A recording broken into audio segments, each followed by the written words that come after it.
Hey, what's up, everybody? Video 44 coming at you with another video. All right, so we just watched something I don't think I've ever seen a game like that. 133 to 122. The game was in Philadelphia. The matchup was between the Lakers and the Celtics and the Sixers. Excuse me, Sixers, not Celtics. Philadelphia 76ers, and the Sixers did get the victory there in a matchup that just, if you're a Laker fan, you sat there and you watched everything possible.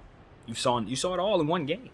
Everything the NBA could possibly offer you, you saw it. You saw great runs where your team hit 13, 14 shots in a row. You saw great stretches where your team missed 7 and 8 shots in a row. You saw coaches mismanage things in ways that you wouldn't see children do with a video game controller on both sides of the ball. You saw players make every free throw in the game except for the one they need to make to win the game. You've seen guys get in foul trouble in wacky ways. You've seen dudes who don't hardly do anything ever break records. You've seen it all tonight. You've literally seen it all. You saw Joel Embiid, you saw LeBron James, you saw Anthony Davis, you saw Russell Westbrook get a triple-double, his first of the season. All of this in an overtime basketball game in Philadelphia. I've been on a roller coaster, a real roller coaster, y'all. I've watched a lot of basketball games in my life. I really, truly don't think I've ever seen one like this. I don't know if I can summarize everything I saw in one video. I'm pretty damn certain I cannot. So I'm not going to pretend like I can rack off my brain all that just happened right now. But I know that I'm emotionally drained as a fan. I was entertained. I'm not going to sit here and say I was bored, not by any long shot, but that felt like 2 or 3 losses instead of just one. That was a really, really heartbreaking loss to watch as a fan. And as somebody who made a pregame video for this game, some of the stuff that I said really, really aged poorly. Other stuff I said aged really, really well. We'll start with what aged poorly. The Philadelphia 76ers are not a one-man band. Joel Embiid has a lot of help down there because they got dudes down there that was doing stuff for him. DeAnthony Melton, North Hollywood's finest. I didn't know he was from North Hollywood until today. Shout out to DeAnthony Melton for having the game of his entire life. 33 points, 7 steals, about 7 3-point shots. And I think he's still shooting. I still think he's somewhere shooting shots right now because it seemed like the Lakers left him open all night long. The dude just, number 8, continued to hit 3-point shots over and over again. And number 8, at the end of the game, was wide open to hit a 3-point shot. that just lets you know what our situation was all night. In-game adjustments, man. I guess that's where I can start my thought in regards to this game. You just got to recognize when something is happening. DeAnthony Melton was having that kind of game where you can trot him out there again for the rest of his career, and he's never going to do that again. And that's no disrespect to him, but he's never going to have a game like that again. This was the game of his entire life, and he was having it on that floor tonight, and we just did not recognize it at all. It was almost like the Lakers never identified this throughout 48 minutes of play plus overtime because they never made the adjustment to throw any kind of defense at the man at all. I mean, he's killing them on defensive side, he's killing them on the offensive side, and he's still the man they leave open on every rotation. And I'm just sitting there scratching my head like, wow, they're really going to leave this man open. We can guard Tobias Harris like he didn't kill us like this man is. I think you're just not going to identify this, are you, Darvin? You're just not going to identify. Okay, that's just one thing we can talk about. All right, let's get away from that. The next thing I want to talk about is just how Anthony Davis's foul situation went. All right, so Anthony Davis came into the game. We know he had the flu for the last couple games, so we knew his rhythm wasn't going to be on. But he's one of them dudes that his mentality is not that of somebody who understands beyond the shadow of a doubt that he is the most important player on the floor. So he tends to be a little pedestrian with his fouls, he doesn't take it as seriously as he needs to. He needs to be overly careful about fouling, specifically when it's not even a defensive play. I mean, we're talking about reach around type stuff, bumping people type stuff, just not very good stuff. So he picked up a quick one right away, and I'm like, all right, that was a bad foul, AD. Clearly, we know his rhythm's off. Maybe we need to call a timeout and establish that he needs to not pick up that second one. He picks up the second one. Another bad foul. All right. He already picked up 2 of them. So clearly we need to get him off the floor. He's not being responsible with his fouls. We're in foul trouble now, so common sense, you get him off the floor. But we also understand that we don't have Wenyen Gabriel. We also understand that we don't want to go up against Joel Embiid with the centers that we have, so we got to run small ball if he's not on the floor. And our coach didn't really want to do that as soon as he was forced to with that foul trouble.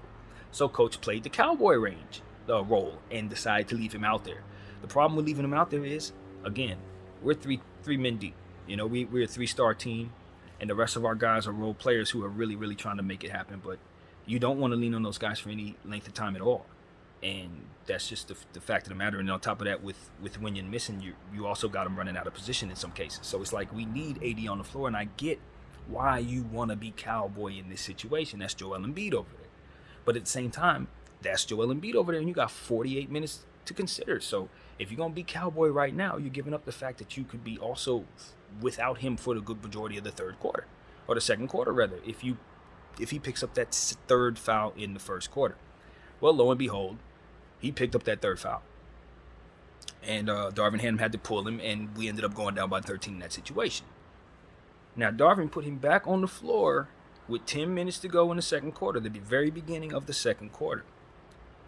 And we got away with it. We were able to kind of tie the game up. He was able to kind of help us get back in it, but then he picked up his fourth, if I'm not mistaken, or something of that nature. It was one of those situations where he ended up in foul trouble for the majority of the game. I think that's how that went. I don't think he picked up his fourth, but we did end up having situations where he had to play off of people to keep from picking up his fourth, and as a result, we ended up giving a lot of inside concession baskets. So that's just one thing you want to talk about. Darvin Ham, we just want him to identify where you're hurting yourself in the long run when you try to play games with Anthony Davis's foul trouble when everything revolves around him. Just because you're going up against Joel Embiid and you don't have nobody else to match up with him does not mean that you're actually helping yourself by doing that. Because at the end of the day, you're still going to find yourself without him on the floor one way or another, and that's exactly what ended up happening. So we ended up having to go small ball, as to which it kind of worked in our favor because it forced us to go into a zone that kind of started working a little bit, particularly when we had Anthony Davis kind of be a part of it. And Austin Reeves was kind of having some success with it as well. Patrick Beverly was phenomenal in it all night long. So we were finding stuff within that zone that kind of was working for us. So we leaned on it a little bit in the second quarter, and it kind of got us into a space where we felt a little confident. The third quarter, we had trouble because now we found ourselves in a situation where Anthony Davis was trying to reinsert himself back into the lineup. But at that time, we had already been running everything through Russell Westbrook and LeBron James that were playing off each other. Austin Reeves was hitting shots. Lonnie Walker was hitting shots. It was kind of one of those things where it's like we had to shift our entire focus to getting Anthony Davis back involved into the offense, as to which he hasn't been a part of the offense in 3 games, right? So the first half was already out of whack because guys had to lean on each other instead of him, and now they got to shift, and it was a hard transition. But I thought guys were trying to get him involved in the third quarter. I thought Russell Westbrook did some good things with that intention near the end of the quarter to kind of reestablish the fact that we still need to get him the ball. So, it was like, okay, the team is doing well. Austin Reeves had gotten extremely hot in the first quarter. 7 out of 8 shots, was just killing it, balling. So we felt confident. Lonnie Walker had hit shots, etc. But we had also found ourselves leaning on Troy Brown, who ended up a 0 for gopher tonight. We quickly got away from him, which was a good thing. But we also didn't find ourselves able to match up for the size purposes down there when Anthony Davis was the only big out there. LeBron James, of course, rebounding as well. But LeBron wasn't really having that kind of game, man. It was one of those situations where Bron was missing a lot of free throws throughout the course of the game. And that kind of thing was just like kind of setting the tone for his energy. He was out there, he was moving, but he was almost like he was a role player trying to just kind of fit in a little bit, as we were saying, trying to do a little too, not too little, not too much, just kind of balance. But it was one of those situations where he was messing up. Turnovers were happening while he was on the floor, stuff like that. So it was like, we were going through the motions with Bron throughout the majority of the game. He started picking up near the end of the fourth quarter when we were really starting to come back into the game, when things were really going right for us. And we'll talk about a little more of how that went, because Doc Rivers did some things down there. And as I said, I made that pregame video, some of the stuff I said aged well, some of it didn't. Well, the Doc Rivers aspect of the video, that aged well, man. I said that Doc Rivers had done some things to kind of confuse me, to be honest with you, a lot of times on the court. Players that he used, I just don't know why he goes certain directions and not others. And tonight he did something that I just thought, was one of the worst decisions. When you're up by 7 and you have 20, I think it was 23 seconds to go in the fourth quarter. You're about a whole 7 points. Your team inbounds the ball. You get the ball inbounded. It's not like it's a 5 second situation where you're hoping to get the ball. Nah, James Harden has the ball in his hands. One of the best free throw shooters in the game. You're up by 7 with less than a shot clock to go, and he calls a timeout to advance the ball so that we don't foul James Harden, who's going to undoubtedly make both of them, of course. But it's one of those situations where it's like, you don't have to do this at all. There's nothing that forces you to do this other than the fact that you just don't want to put yourself in a position to have any chance of a steal happening. But there was no steal taking place because James already had the ball and we weren't forcing any real pressure on him. So it was one of the worst timeouts you ever see in your life. And then his team proceeds to do every single thing wrong possible to put us in a position to get back in that game. They turned the ball over like 6 times after that, bricked every shot after that, and our team was able to convert on just about every play necessary. LeBron James hit shots, Russell Westbrook was driving, Austin Reeves hit a 3, Anthony Davis hit shots. It was just one of those situations where we were really coming back strong off of every single mistake that they made. And when I say everything that could go wrong did go wrong for the Sixers, it was a comedy of errors beyond anything I had ever actually seen live, man. I ain't never seen nothing like that. For a team to turn the ball over as much as they did in such a short amount of time, and for my team to be able to convert on all of it necessary, I just give our guys credit, especially Patrick Beverley, just spearheading the defense down there, being so undersized, but still doing a great job keeping guys on the string defensively. I thought it was one of the reasons why we were able to actually stay in the game, was because of how active he was all over the floor, just hounding the heck out of people, man. He was great. Austin Reeves as well. I want to give those guys credit, man. Dennis Schroeder, we lean on him a little too much, man. When you look at the stats, you realize that's kind of where we went wrong. His minutes, we just needed to go bigger, man. And I know we didn't have a whole lot of talent going on for ourselves to really help ourselves. So leaning on Dennis Schroeder made a lot of sense. But you look up at the production, 24 minutes, and he only gives you like 4 points, 4 assists. I mean, we got nothing there, man. And like I said, I love Patrick Beverley and what he's giving me, but on the offensive end, we got like 2 buckets hit. So what you got to consider is that's 40 minutes of basketball given to 2 guards where no real scoring was accounted for. So you consider this and you couple that with the missed free throws and 19 or 20 turnovers on the game through one overtime as well. It was just a lot of things that work against you. And then we get to a situation where we had a chance at the free throw line to ice the game with Austin Reeves. He made the first one, bricked the second one. I think the situation was that we were able to get a rebound or something like that. I don't know what happened. There's so many different things that happened in that flurry. And we were able to get to the free throw line with Anthony Davis somehow. And Anthony Davis was able to hit the first one that tied the game up. And we only had like a second left, man. No timeouts for either team. But he missed the second one. And the Philly Sixers got the rebound and was able to secure us into overtime. And I assure you, the Los Angeles Lakers only made 1 bucket after that. 1 bucket in overtime. That was it. We bricked every shot in overtime. Lonnie Walker never got checked in. There's just certain things in when you're in overtime, you're looking down there and you see the choices. And you're just like, well, you could go there. I see why he's going there, but maybe we can go in a different direction. It was that kind of thing. It was just, you roll the dice of who you want to play in overtime, and at the end of the day, what I saw the 76ers do a really good job of in overtime was just seal defensive rebounds. They seem to find themselves in position to step in front of our guys to box us out. Guys like PJ Tucker, Milton, Embiid, Harris, Thibault, they all, whoever was down there, Paul Reed, whoever was on the floor, tend to just put themselves in a great position to box our guys out and to just make sure Red was covering the paint in overtime to assure that all the defensive rebounds went their way. I was really impressed with just how poised they looked defensively against us in overtime when all of that stuff was completely chaotic. And their coach had just done one of the worst things you'll ever see. I don't know how Doc Rivers walked away with a victory tonight. It's one of those situations where he was very lucky to be going up against Darvin Ham, to be honest with you. Just cut. If I want to express my frustration, in its most simple terms, I just saw two coaches stumbling over each other tonight, man. if I'm being completely honest with you, two teams playing hard, the players basically playing very well, but them coaches, boy, they just could not get out of their own way tonight. With Darvin Ham and his cowboy foul nonsense and his rotations tonight, and his unwillingness to play Thomas Bryant, when Thomas Bryant has played fantastic on this road trip. Zero excuse for not giving TB more than 5 minutes tonight, when he had a 19-8 game in the last game and then a 19-7 game in the game before that. You know, one of the things we talked about in the Toronto game was how well the bigs played, and we went out there tonight and showed them zero faith.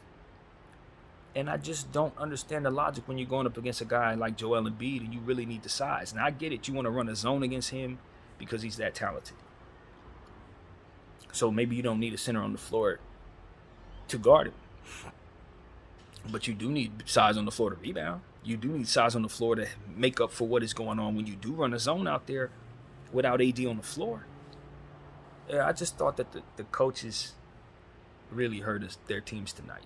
I thought Darvin Ham, I mean, you're going to have a very hard time winning games where you're going up against a Joel Embiid home game and you have foul trouble like we had with our center with no other bigs on the floor. You're going to have a hard time winning games like that. For us to even get to overtime in a game like this was amazing. A lot had to go our way, and it absolutely did. And we still couldn't win the game because guys did not hit free throws. And us came down to it came down to an Anthony Davis free throw when he had hit 13 of it to that point. I mean, it's one of those games where, like I said, it feels like 3 losses because of how you lose it. You know, it's like, who do you get mad at? The very guy that I thought was doing all the best stuff on defense couldn't account for any scoring whatsoever. Patrick Beverley, I can't get a bucket out of this. Maybe a 3 or 2. That's it. And we're leaning on him all game long. And you look at the score, and it's like, bro, if he could just give us 10 points, 15 points, we're out of here. We ain't got to do all this. And it brings me to my point. And this is going to sound strange because I love what Patrick Beverley did tonight. I cannot stress enough how much I appreciated what he did. But we still lost. And that is the point. That is the point for all that he's given you defensively. It's a lot, too. It's a lot. But it's not anything at all on the offensive end. So everything is focused defensively, nothing offensively. Well, what is his defense actually? Only half of what it's actually worth. So what is he giving you? Only half of what you actually asked for, man. I'm trying to tell you, if you just lean on players that are bigger, they may not be as good defensively as Patrick Beverley, but they're going to give you enough defensively and offensively to make up for what it is he's not giving you at all offensively. So you got to give that up, man. And I can't stress this enough. Patrick Beverley is 6'1", bro. That's why you give that up. It's not because he's not doing a fantastic job defensively. It's just because you really don't have the size to be doing this. And my thing is, if you have to go Patrick Beverley, then remove Dennis Schroeder. But he refused to remove Dennis Schroeder because he had Dennis Schroeder in Atlanta, and he knows what Dennis Schroeder can do as much as I can. I know what Dennis Schroeder can do. Dennis Schroeder's a guy who can score 30 and get 10 assists on a great night, but not for this roster, based on the fact that he's never going to have the ball in his hands that much. He needs to be able to hit open shots. He needs to be able to rebound the ball. He needs to be able to defend people. He can't do none of those things. And so my thing is, what are we leaning on him for but to say that he's our talent, one of the more talented players? Talent that we can't best utilize at all, but weaknesses for certain we can. So it's like, what are we doing, man?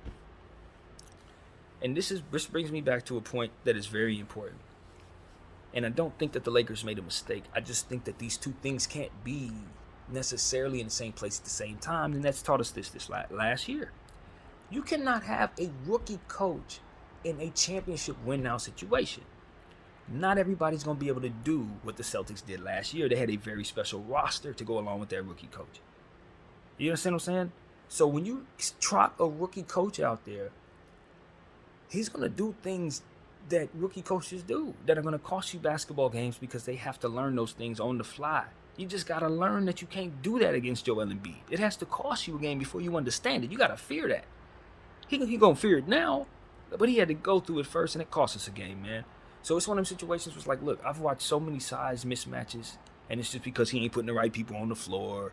And it's like, I don't mind this stuff if we got a young team and we ain't trying to win a championship.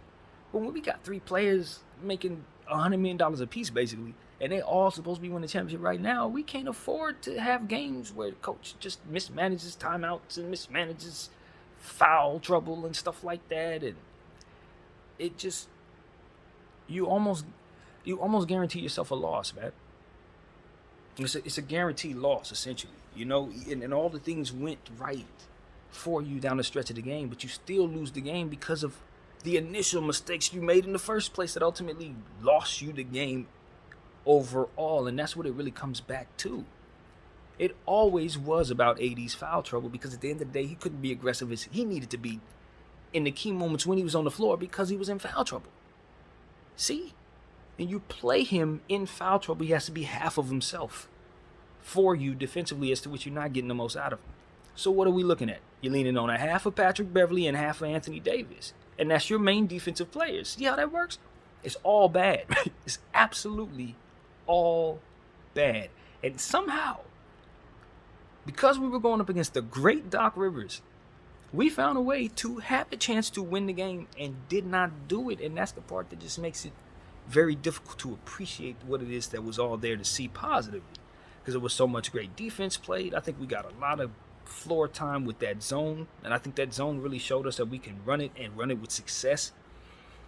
We saw better sequences of small ball tonight. We saw great sequences of LeBron James and Russell Westbrook passing to one another and plays being made off one another, which I think is great for our synergy.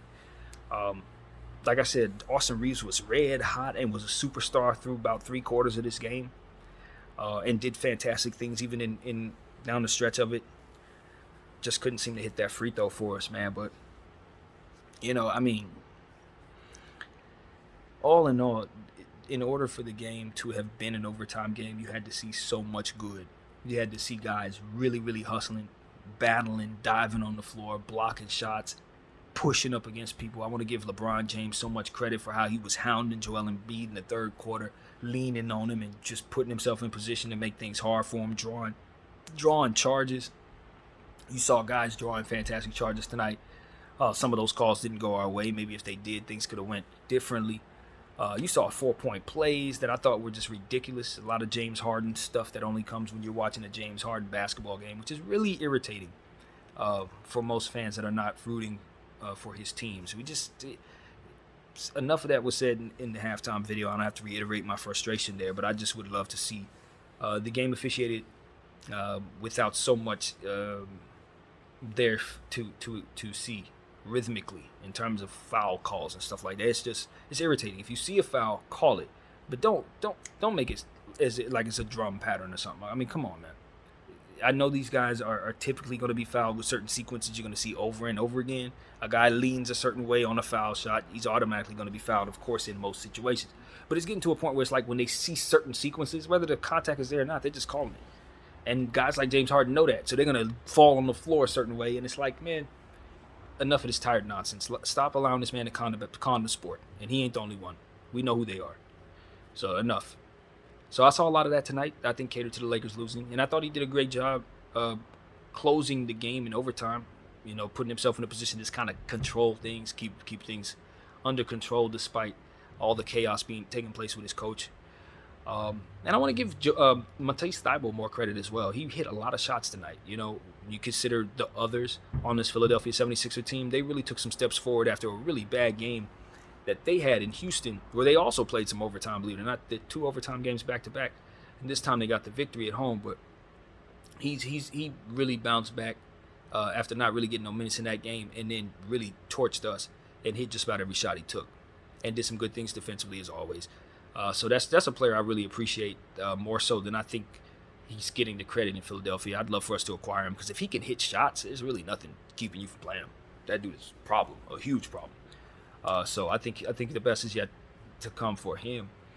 And also, I just want to get a mistake right. Obviously, you'll know I said that DeAnthony Melton had gotten in foul trouble with the halftime video. That's not true. That was Shake Milton who had gotten in foul trouble. He had 3 at the time.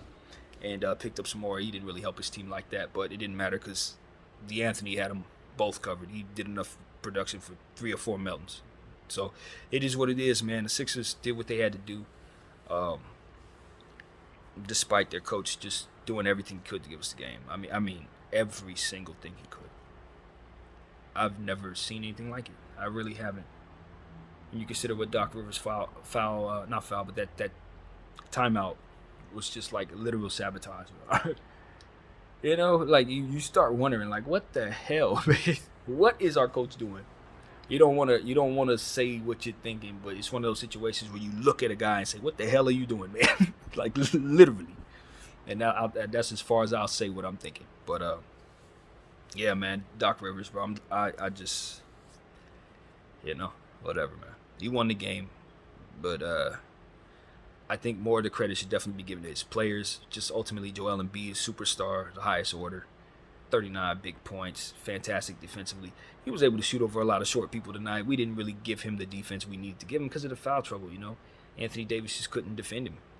So it's foul trouble based on the clock. And so if you sub him in too soon, he could pick up that third foul too soon in that second quarter. It's foul trouble.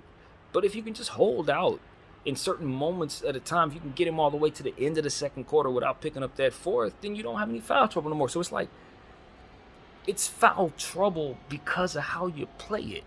And coach kept him in foul trouble because of how he played him. You just got to identify when a guy's picking up ticky-tack fouls. And that's the thing that I want. That's what a non-rookie coach is going to know. It's like, okay, in this particular specific situation, Anthony Davis just picked up 2 knick-knack fouls. So I cannot trust him not to pick up a third knick-knack foul. You see what I'm saying? It's like that type of stuff. A veteran coach is just going to know that. Like, nah, we get him off the floor because he for sure going to pick up that third one. But Darvin's just like, yeah, let's throw him out there because, we got to go up against the Joel. So it's like, nah, bro, because that's still going to hurt you on the back end. So I just didn't like how we strategized that. And I'm frustrated with the rookiness. Because the way I see it is, I would be a rookie coach too. And I would not be doing this stuff. So I'm frustrated, man. I'm very frustrated with both coaches tonight. But not frustrated with the players. I'm really not. I think the free throws, they're going to beat themselves up enough over that free throw. Anthony Davis doesn't need to be beat up over Mr. Free Throw. But he will be. So I'm not going to throw him that. I'm frustrated enough to do it, copy and paste what everybody else say. Bron, same thing, man. Them free throws, they hurt us, bro. Austin Reeves too, all y'all, man. We just want to hit the ones that matter. You guys are all capable free throw shooters, especially Austin Reeves and Anthony Davis, man. Somebody fouls you at the 3-point line to ice it, hit all 3. Somebody fouls you and we got a chance to ice it, hit the one that matters at least. And for God's sake, if you're not going to do that, put Troy Brown on the floor, put Thomas Bryant on the floor, put guys on the floor that can rebound the ball for us. And that's where our coach hurt us. It's like, look, you don't see the in-game adjustments taking place halfway through this overtime. These idiots is getting all these rebounds, bro. Put some big people on the floor. Little stuff like that. Just, all of these games that we've been watching have been winnable, man. The Toronto game was not. I'm not going to sit here and say we could have won that. It was tough. The Cleveland game, we were down our guys. We couldn't. But there's been at least 7 or 8 of these losses that we've had, Lakers, that we could have won those games, man. And this is yet another one. I mean, none more than this one. None handed to us more so on a platter. This 76ers, Doc Rivers debacle, choke, epic, just save the day type stuff, man. I don't know who's praying for Doc in the Sixers, but them prayers came in hard because I ain't never seen a coach be able to walk away with a victory after giving away a game in this way. I mean, it just type of stuff make you want to fire people after a game like that if they lose it. But not when a rookie coach is out there to save the day, man. So lucky you, Doc. You ran into someone who just also was able to make epic mistakes too. So that's where we at, man. Los Angeles Lakers didn't get it done despite having really good performances from everybody. For the most part, the effort was good. Like I said, triple-double, Russell Westbrook, loved that. Anthony Davis was pretty big, when he was able to play. Down the fourth quarter, he was huge, we were forcing him the ball, and he was doing some good things. But The onus does go on him for getting the early fouls. I mean, you know who you are. You know what you represent for this team. And you're going to pick up fouls that ultimately make it look like... I'm going to tell you what other people are going to say. I'm going to tell you what crossed my mind, but I don't believe it. But it appears it can look this way. So I'm just going to tell you it can look this way, even though I honestly don't think this. It can look like he ducked Joel tonight. It can look like he ducked the Cleveland boys a couple nights ago. It can look that way. Because them 2 fouls he picked up against in that game tonight this morning, in regards to this game today, you like, brother, are you trying to play or not? These aren't even defensive plays. You're not even standing up trying to stop somebody from scoring when these fouls occur. You're reaching around, like, stuff like that. And I'm like, do you want to play or not? This is those type of fouls. And that's why I look at Darvin Ham and I'm like, you left him out there? And you're not sensing nothing? And so that was my thing. I'm scratching my head in regards to that. This is the second time in a row where it can appear that he's ducking smoke from real centers. And I just don't know if I can ignore the presence of that at all. I don't know if I can ignore that. It's just like it's 2 times in 3 games where someone could just throw that out there. So what I want Anthony to do is make damn sure that next time he goes up against a real center, whoever it is, leave us no excuses. No reason to say that. Leave us no reason to say that, bro. No reason. Because this is supposed to be a matchup between you and Joel Embiid, and you wasn't on the floor for half the damn game. That's all I got to say. So that's where my head at, man. He missed the game-winning free throw. I'm like, what is this? Am I not supposed to think those thoughts? That's not right for a fan to be thinking none of that. But nevertheless, when you the number 1, you got to put on that hat and you got to wear and you got to close these games. So that, it's not one person. This is not a one-person thing. You know what I mean? Everybody contributed to where we got to in terms of the overtime, and everybody contributed to why we lost. But there's only one number 1 on this team, and his name is Anthony Davis. And I'm telling you, I ain't looking at LeBron James to close these damn games no more. I'm not. Our number 1 needs to close the game. And if we lose, I'm going to be looking at him. He picked up the fouls. He missed the free throw. Everybody else either had to adjust around that properly or not, and they didn't, AD. They didn't. That's a bottom line, homie. They didn't adjust properly to your mistake. So what do you need to do? Disarm them from having to adjust to your mistake by not making those mistakes. My name is BDF44. Thank you all for watching. I'm out.